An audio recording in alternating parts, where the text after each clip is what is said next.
You're gonna hear me coming, just listen for the banjo. All right, what's happening, everybody? Welcome to another episode of Who Gives a Dram. It's Thursday, August 25th, and we're here, and I'm just checking in on you guys. Listen, I told you on Monday that I was going to check in on you guys on Thursday. We're going to do 2 episodes this week because I have a lot to talk about. And you know what? The more I think about it, the more I kind of want to do 2 episodes a week. I think we're going to keep this like 20, 30 minutes max. And I have a subject that we're going to talk about, a subject that we're going to discuss. And I want to make sure you guys are having a good week. So just checking in on you as I was a few episodes ago. But yeah, so what we're going to do today is we're going to talk TV, right? Because Game of Thrones came out on Sunday, which was bananas, by the way, to hear just an iteration of the Game of Thrones music back on TV was bananas. We're going to talk a little Game of Thrones, but I thought, listen, it's getting to be like pilot season almost with the fall TV shows coming out. I want to talk about, on Who Gives a Dram, my favorite 5 TV shows of all time. And because it's Who Gives a Dram, and because we're alcoholics, I'm going to pair my 5 TV shows of all time with 5 different whiskeys that I own, so I can show the bottles on screen. That's what we're going to do today. And I hope you guys enjoy this little checking in on you segment. I'm going to grab my Glencairn because I'm going to drink a little bit of the whiskey that I pour. Or that I show. Glencairn's old. It's kind of gross. But yeah, you guys. So before we move along, just make sure y'all are following me on Instagram. Who Gives a Dram? Make sure you're following me over at Bourbon with Friends, BWF Podcast. Make sure you're subscribed, Apple Podcasts, Spotify, YouTube for both Who Gives a Dram and Bourbon with Friends. You can find me there. Find me on Bourbon with Friends twice a week. You can find me Who Gives a Dram twice a week. Pushing out a lot of content for you guys. I hope you enjoy it because I enjoy doing it. I want to talk a little Game of Thrones, man. So Game of Thrones came back, huh? Game of Thrones came back. House of the Dragon with the Khaleesi. Whoa, the Targaryens. Oh, I also wanted to say at the top of this podcast, my mind is going a million miles a minute because I want to get this podcast out there for you guys. And I was driving home today. I went on a little bourbon hunt today before I got home from work. I was already in the area, so I went over in Connecticut. I usually hunt in Rhode Island, but I went over to Connecticut because why not? And I work over there but yada yada yada. Anyways, I'm out hunting I hate saying hunting. I'm out going to liquor stores. Not hunting anything. I'm going to liquor stores and I'm looking at the whiskey selection. And I saw a few cool things, but I did find some things that made me laugh. And I'll put pictures on the YouTube videos of the one thing that made me laugh the most, and it's going to go right here.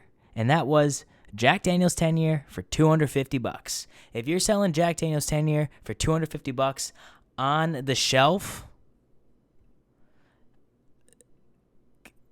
put on a vest, or I'm sorry, it wasn't even $250. I'm looking at it right now. It was $300. Sorry. Above secondary. If you're selling Jack Daniel's 10 above secondary on your shelf, I've said this before on the podcast, put on a vest with a bunch of zippers on it and take a hike. Shout out Chris D'Elia. Just do that because you don't deserve to own a liquor store. That same store also had Thomas H. Handy for $700, Old Forester Birthday Bourbon for $1,000. It had, it had a lot of options that were just ridiculously priced. They were selling Rebel 10 year for $110. Like, get out of here, bro. Get out of here. I don't care if you're buying and selling on the secondary, but don't put that out for your, do that on the secondary so people know they're buying on the secondary. It's like the black market out there. Like, go on the secondary market, go through people that who know people, and sell it on there for people who are willing to spend that money. Don't put Jack Daniel's 10-year for $300 on the shelf, because that's an insult to the people who actually know what the fuck they're talking about. It's an insult to me, knowing that I picked that bottle up for like $50, and you're selling it for $300 because you're greedy and you want to make a penny. Mark ass bitch. Sorry, guys. I'm upset. Got my blood boiling, honestly. Got me so mad I walked right out. Went to another store. What did I see? Colonel Taylor on the shelf, $120. And I'm done for the day. That's when I left, and I said, I'm not going to look anymore. But I did buy this the other day, and I'll be reviewing this on Monday here on the podcast. Elijah Craig B522. Little sneaky poo as to what we're going to be reviewing. Bought that for $80, so that was cool. But yeah, let's what were we talking about, man? Game of Thrones. So Game of Thrones, yeah. Game of Thrones House of the Dragons came on, and dude, it could not have been a better start to the show. Game of Thrones left everybody with a sour taste in their mouth. When season 8 ended, however, 2019, I think it was, left everybody with a sour taste. Game of Thrones was going to go down as the greatest show ever if the last season or even season and a half didn't fuck it up.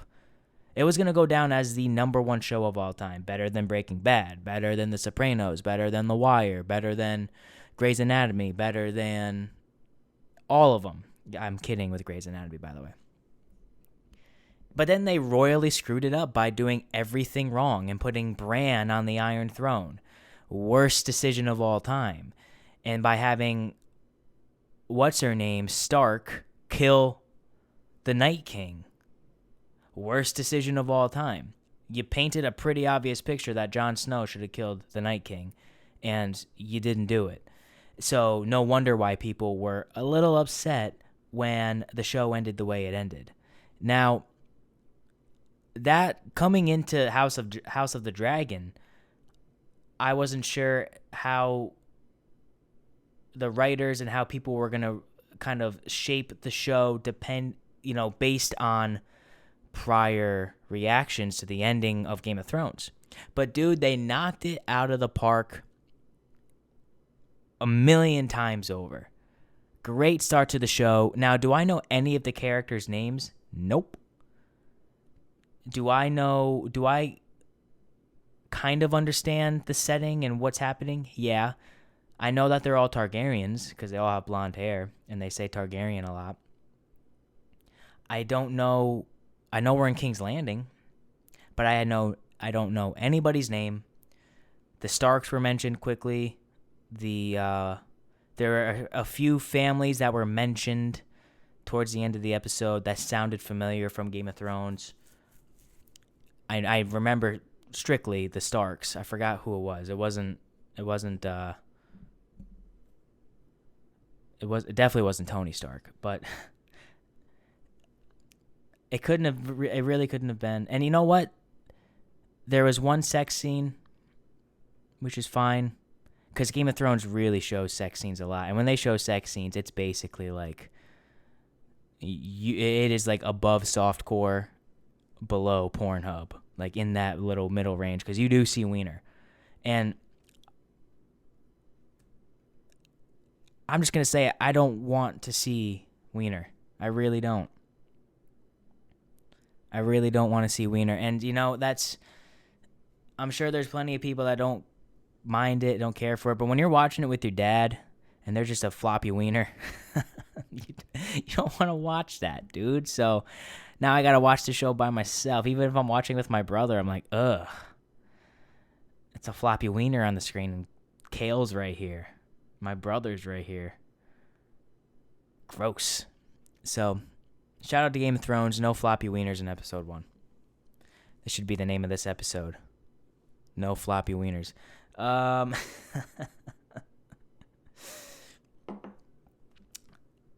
Let's get into the topic of the day, why don't we? Let's get into the reason you're all here. let's get into why you're listening to this podcast. And that is because I am going to list officially my top 5 favorite shows of all time. And not only am I going to do that, that's too easy. That's an easy thing for me to do. I could talk about that all day. I strategically placed a whiskey with each show for you guys, and I want you guys to tell me if you agree or disagree. We're going to go from 5 to 1. Now, I will start by mentioning 2 honorable mentions.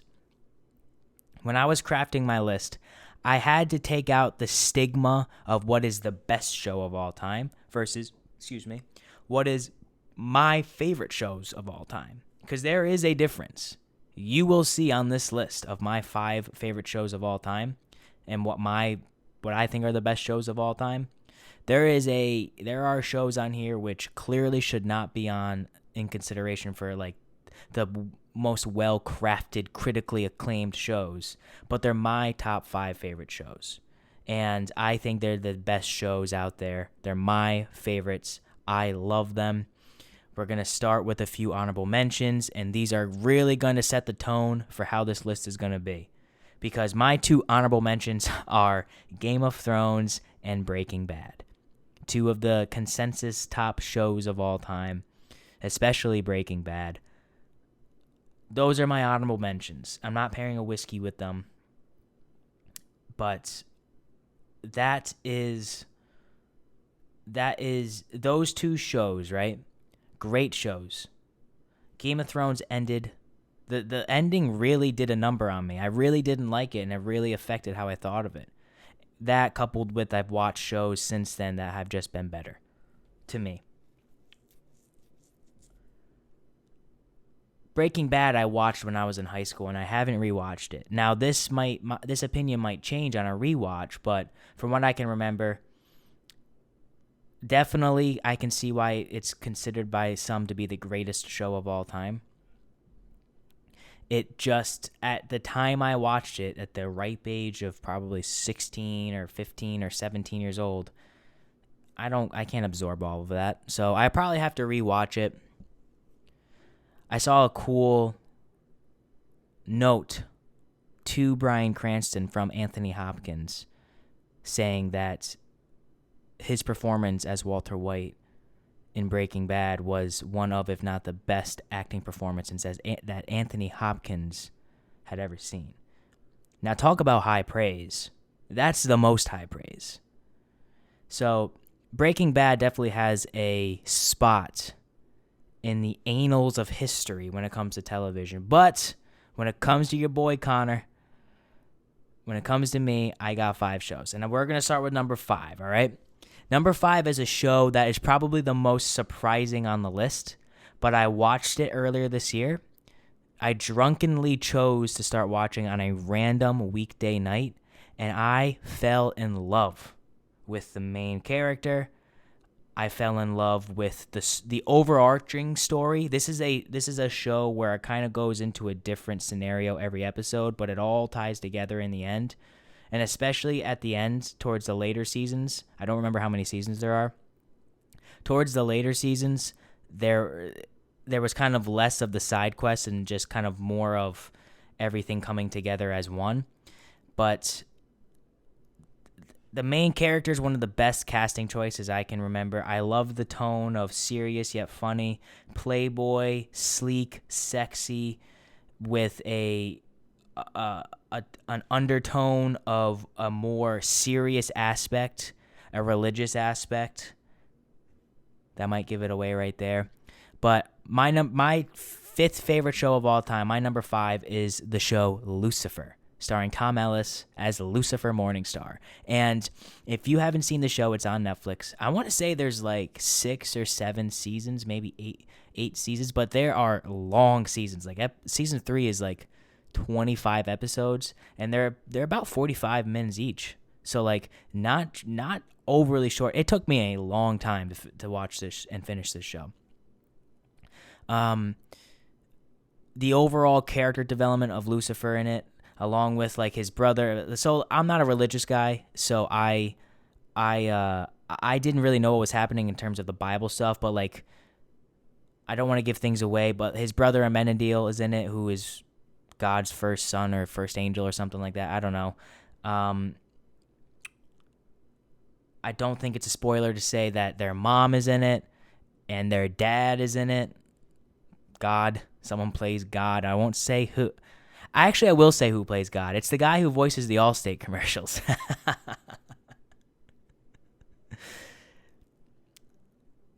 That is a godly voice. That is a godly voice. I will give him that. But Tom Ellis, man, super handsome. Just the perfect, like, sleek, sexy, mysterious, yet flashy, but can back it up because he's a fucking omnipotent being. So I had to pick a whiskey that was flashy, stylish, showed off, yet had juice that could back it up. So I went with good old bottle of Blanton's, which I am going to pour to drink for the rest of this episode here. Blanton's, as we all know as whiskey drinkers, sleek, sexy. The bottle is iconic. The even just saying Blanton's is iconic. And it represents everything Lucifer Morningstar is. However, the juice inside, no matter what you say, is good juice. People will say it's overrated, it's overhyped, it's price gouged, it's yada, yada, yada. I don't disagree with you, but the juice inside of Blanton's is a good juice. Cheers.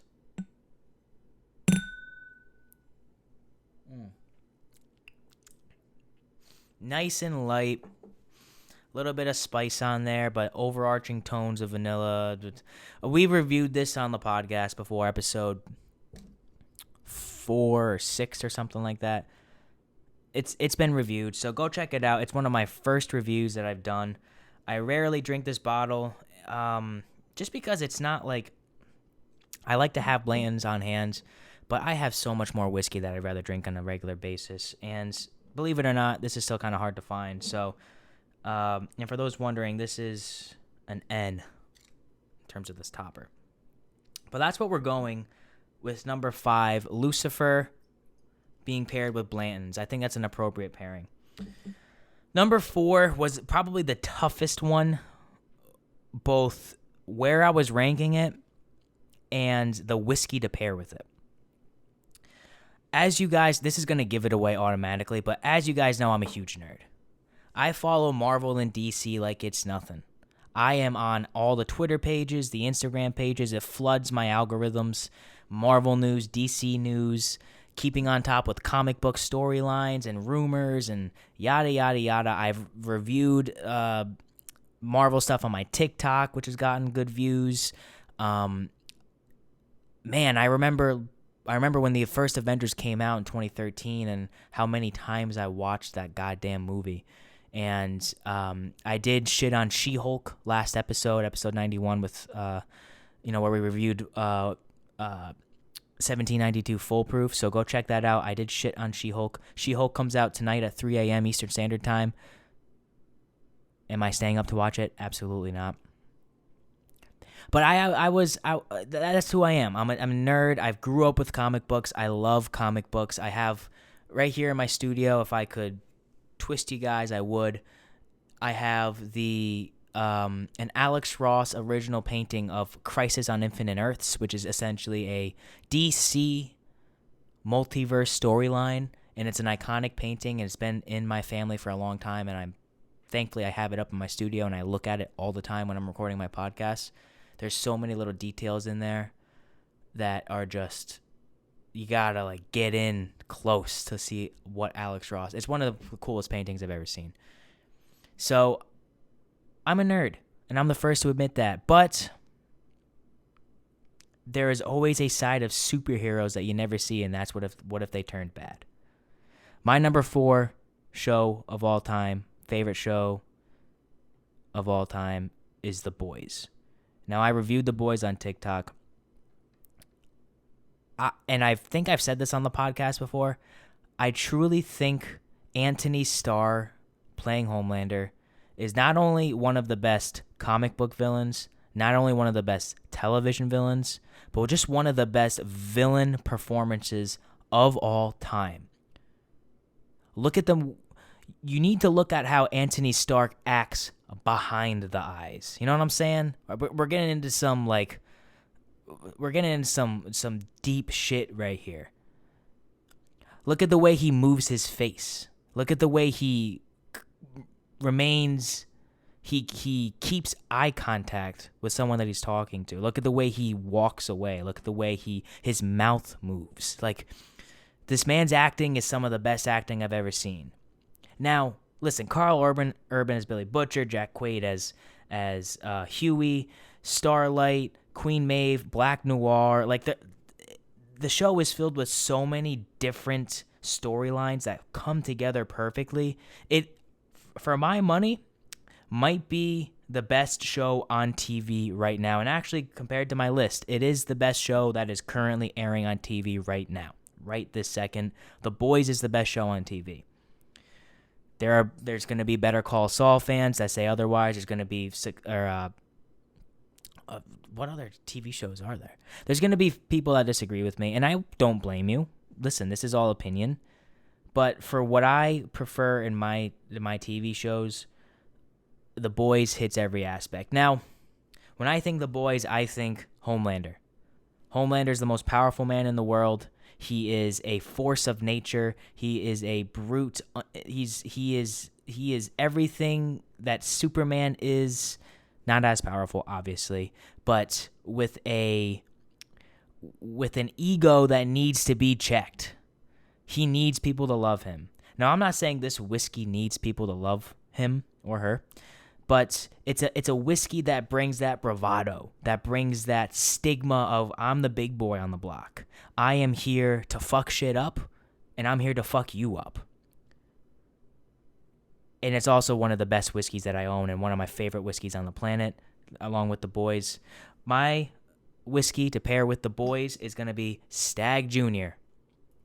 Now, Stag Jr., notice how this is Stag Jr. We reviewed this on the podcast back in November. It's one of my most viewed reviews on YouTube, one of my most downloaded podcasts. It's hundreds of downloads, which thank you. Stag Jr. is the Homelander of what you can find when you're hunting whiskey.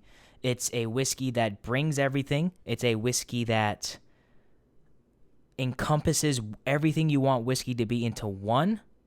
Yeah, I feel which is part of the reason why I picked this, and I would have picked probably George T, but the Buffalo Trace guys obviously did not release George T Stag last year.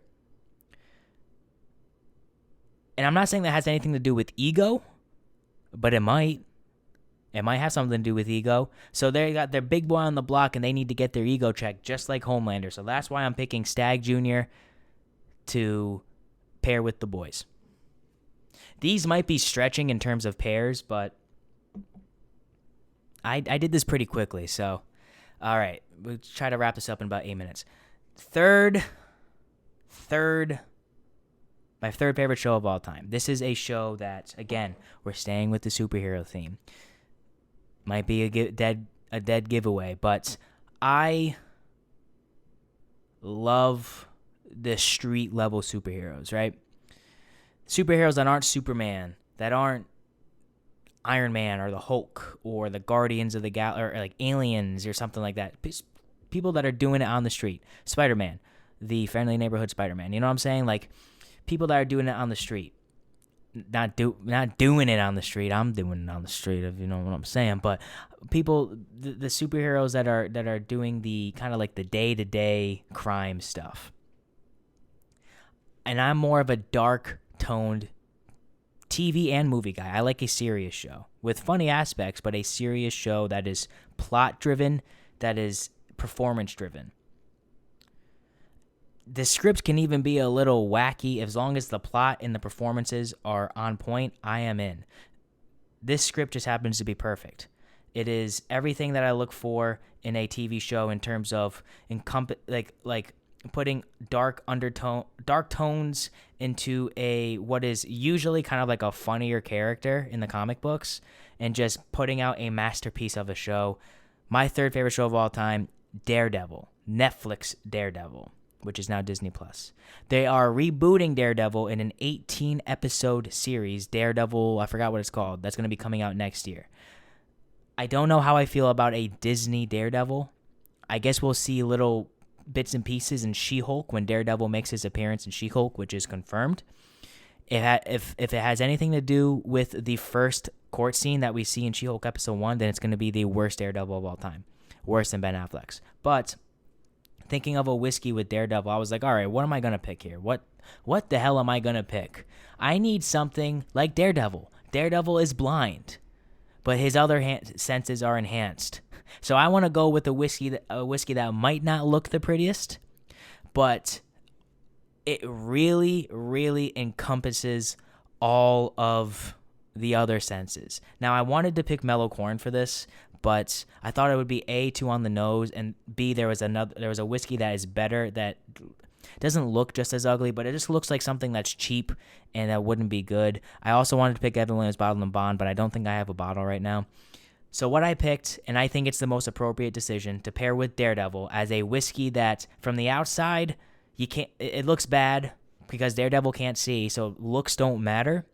But what's inside the bottle is it attacks your senses, the exact opposite of how it looks. And I picked Early Times Bottled in Bond to represent Daredevil. Now, this is $20 for a liter of some of the best Bottled in Bond whiskey you can buy. I found this in Kentucky. We reviewed it on the podcast. You can go listen to it. I think we reviewed every whiskey I have on here that I'm pairing. But yeah, this is the whiskey that I'm pairing with Daredevil. It looks fine from the outside, but what really matters is what's inside the bottle. Just like what really matters to Daredevil are what he's feeling on the inside. He needs all of his other senses are heightened. His hearing, his smell, his taste. It's all heightened to a superhuman level because he can't see. And I feel like if I couldn't see, I feel like if I'm blind tasting this, it comes out on top of a lot of other Bottled in Bond bourbons. So, Early Times Bottled in Bond, Daredevil. We got two more. My two favorite shows, and these were easy for me. My top three was easy in terms of picking what they were. Pairing the bourbons with it, or the whiskeys with it, was not as easy. And remember, this is just whiskey that I own. This isn't whiskey that, like, every whiskey in the world. This is just whiskey that I own. Number two. So number two was by far the hardest whiskey to pair with because I had no freaking idea. And I really had to go into my English background and pull something out of my ass to connect this whiskey with this show, but I did it. This show, as I said with Daredevil, I like dark, serious shows that are led by plot and by performance. This is the most performance-heavy show I've ever seen. It's got some of the best performances that I've ever seen. It's dark. It's scary. It's probably the best horror TV show that I've ever seen. And it continues in a quote-unquote anthology manner where the same director, Mike Flanagan, that probably gives it away right there, is creating shows that are similar in nature, with some of the cast sometimes coming back, but are totally separate universes or just totally separate entities. And I kid you not, episodes 4 and 5 and 6 of this TV show are three of the best television episodes of all time. I'm talking about Mike Flanagan's The Haunting of Hill House. And this is a show that might be a surprise to people. I don't know if I've talked about it on the podcast before, but if you have never seen this show, you are missing one of the best experiences of your life. Not even in terms of horror, but just watching these people absolutely kill it in their performances. I don't know. Unfortunately, I do not know the names of the actors, but I do know their characters' names. Baby Luke is like probably 5 or 6 in this show. He's the same kid who plays one of Wanda Maximoff's kids in WandaVision and Doctor Strange Multiverse of Madness. Dude, the kid is so cute in this show, and the acting that he does just makes me want to protect him at all costs. And grown-up Luke, there's an episode that's centered around Luke that I tear up watching every single time I watch it. Victoria something, it starts with a P, her last name. She plays grown-up Nellie, the bent neck lady. Just episode 5, the bent neck lady, is the first time you watch this show is, God, talk about like a who's the guy the director that always has twists in his movies, is known for it. I can't think of his name right now. He directed Old. That's the last movie he directed, but it's that level of a twist as to like, holy shit, I was not expecting that to happen. And all the other performances are just like the dad in it, just out of this world. It's some of the scariest content I've ever seen. Like, not like there's a jump scare in this show that will make you shit yourself. And just be warned if you decide to watch this show now. It's everything I fucking love about Halloween season, spooky season, television, just all into one. Now I needed to get a whiskey that is the same thing. I love everything about whiskey. I encompass everything, every single part of whiskey, but I needed it to be dark and deep and just other words that mean dark and deep. I needed it to be, when I thought dark and deep, oaky, dark brown, barrel proof, just and something that's going to overpower your senses with what you're feeling. And I spent a lot of time thinking about this whiskey. I spent most of the day today. But there was one whiskey that was actually my first thought of what I should pair to Haunting of Hill House. And I ended up going with it. I am pairing one of the highest ratings I've ever gave on the podcast, Elijah Craig B520, with The Haunting of Hill House. This is the epitome of a dark, deep, I don't even know what other words to say with it. Just a whiskey that is grounded in oak and nuttiness and barrel strength qualities like barrel spice, dark cherry. And this is like, I actually think I drank this whiskey a little bit while I was watching Hill House at some point. So I kind of just think of an Elijah Craig barrel proof, and this is the darkest of the Elijah Craig barrel proofs. That is why I picked this to go with The Haunting of Hill House. Elijah Craig B520 with The Haunting of Hill House. Seriously, go check out that show. If it wasn't for this last show, it'd be my favorite show of all time. But, and I think I've probably mentioned this on the podcast several times, I have one favorite show. The best character ever written in television history. The best performance of said character in television history. I've watched this show no less than 10 times through, not including season 6 that just came out. Seasons 1 through 5 I've seen probably 10 times. It's like one of my go-to background things to have on.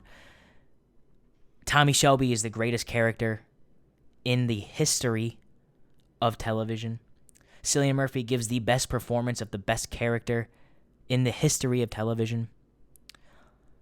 Rest in peace, Aunt Polly. Rest in peace, forgot her name, Heather something. She's also in Harry Potter. Rest in peace. Peaky Blinders is the greatest show of all time. And I don't think it's particularly close. I think that the performances that are given in Peaky Blinders, along with the directing, along with the soundtrack, along with the evolution of every single character in the show and how everything wraps up in some aspect and we put a bow on it and how everything is connected beautifully is just a top tier show, right? Like I don't really have much to say about it. The Peaky Blinders is a show that you watch it And there is a purpose behind every single frame, every single shot, every single piece of dialogue, and you obviously have to watch it with the subtitles on because the accents are thick. But when you do watch it with subtitles on, you catch things that you probably wouldn't have noticed before. So Peaky Blinders is my favorite show of all time, and I think Tommy Shelby is the greatest television character of all time. Thinking of a whiskey is like, what the hell am I going to pick for Peaky Blinders? I don't know. I can't pick a bourbon. It's got to be Scotch or Irish. And they always chose Irish.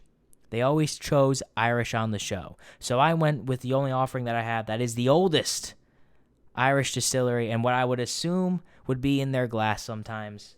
Another thing I've done on the podcast. Bushmills, but I'm picking Bushmills 16. I feel like Tommy Shelby, they're elegant, they're drinking probably higher quality items, and this is the highest quality item that I have of Bushmills, but also one of their higher quality items regardless. So I'm picking Bushmills 16 because of the fact that it's a classy Irish whiskey. I probably would have picked a Redbreast if I had it, but actually no, because Bushmills, again, it's the oldest distillery in Ireland, so like that has significance in a show set in the early 1900s, before Prohibition for most of it, and what they would potentially be drinking there. So here's what we got here. We got Bushmills, Elijah Craig B520, Early Times, hopefully you can see all this, Stag Jr., and Blanton's. That's what we got here on the show. Again, Lucifer, number 5. Lucifer is Blanton's. The Boys is Stag Jr. Daredevil is Early Times. Haunting a Hill House is Elijah Craig B520. And Peaky Blinders is Bushmill 16. This was a different episode. I went a little longer than I wanted to, but I hope you guys enjoyed it because I had a lot of fun doing this. All right, let's get these whiskeys out of here. I'm going to start talking about more things like this in the future. Let me know if there's any topics that you want me to talk about, particularly. I'm thinking I go more into like lists of some kind, like my favorite top 5 this, top 5 worst that. Maybe we talk about whiskey news. There doesn't need to be a central topic like there was for this on every episode, but I had fun. This was different for me, and I hope you guys enjoy it. So let me know. Shoot me a message on Instagram if you enjoy this episode. Who gives a dram? Leave a rating and review on iTunes if you enjoy these kind of checking in on you episodes on Thursdays, and if I should keep doing it. I don't even know what I'm going to name the episode or the segments, but just reach out to me. I love to hear from you guys. Again, Apple Podcasts, Spotify, YouTube. Make sure you're subscribed, both Who Gives a Dram and Bourbon with Friends. I would really appreciate it. And I appreciate you guys, just supporting the show, supporting Bourbon with Friends, supporting Who Gives a Dram, and all the nice things you guys always reach out to me and say. And so have a great rest of your week. I'm gonna catch up with you guys on Monday. Elijah Craig B522 review. Strap in, get your seatbelts ready because we're drinking it, and it's hot. I've already taken a little sip. But thanks guys so much, and always remember, whiskey's the water of life, so let's start living.